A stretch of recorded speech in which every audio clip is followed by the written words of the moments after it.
A few years ago, I backed a Kickstarter. It was the Maonocaster, a mixing desk for podcasters. It has a built-in battery. It has inputs for 2 standard microphones. It'll also let you connect a phone for like a Skype call or a standard call. Bring that into the mix. It also has buttons that do crazy things like this. And the programmable buttons. And all in all, it was an affordable alternative to something more expensive, such as the Rodecaster Pro.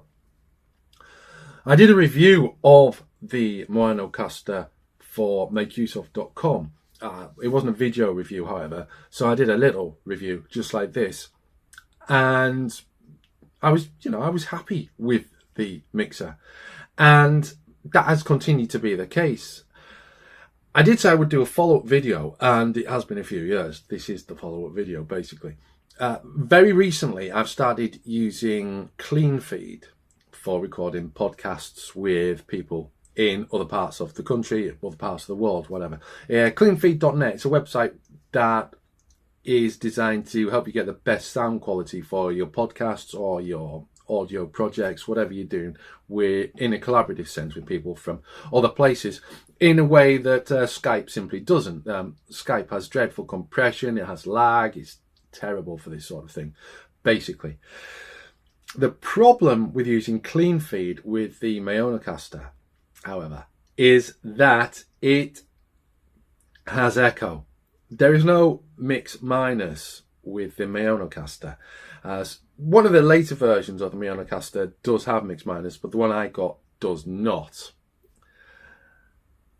As such, it is time for me to move on from the Maonocaster. I will probably retain it for the use of portable podcasting if I was to go somewhere and I was to be doing a live show, as it were, as long as no one was dialing in from anywhere.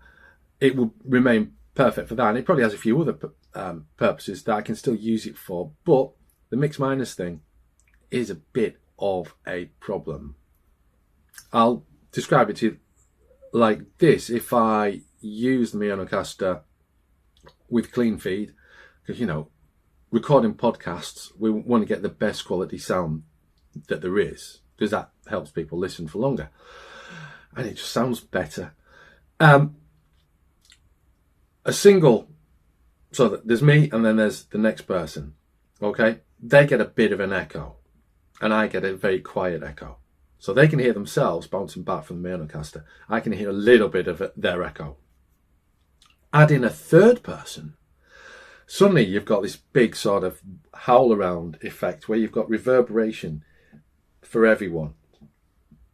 We tried this out a few days ago, and it was likened to the voices of the gods, the Greek gods of the classic myths that, as they were portrayed in the old 1980s cartoon series Ulysses 31. So it's reverberation central. It doesn't work. It's not good. And when there's just 2 of you, it is possible to just tweak things slightly. Either delete the remote track if you record in stereo mode on cleanfeed.net, or just adjust things, just nudge things along slightly. That can also help if you want to retain some sort of semblance of stereo. But then again, you can just duplicate your tracks in any audio workstation. I use Audacity most of the time, and that you just push things along. But I'm digressing. The Maonocaster, good as it is being retired now.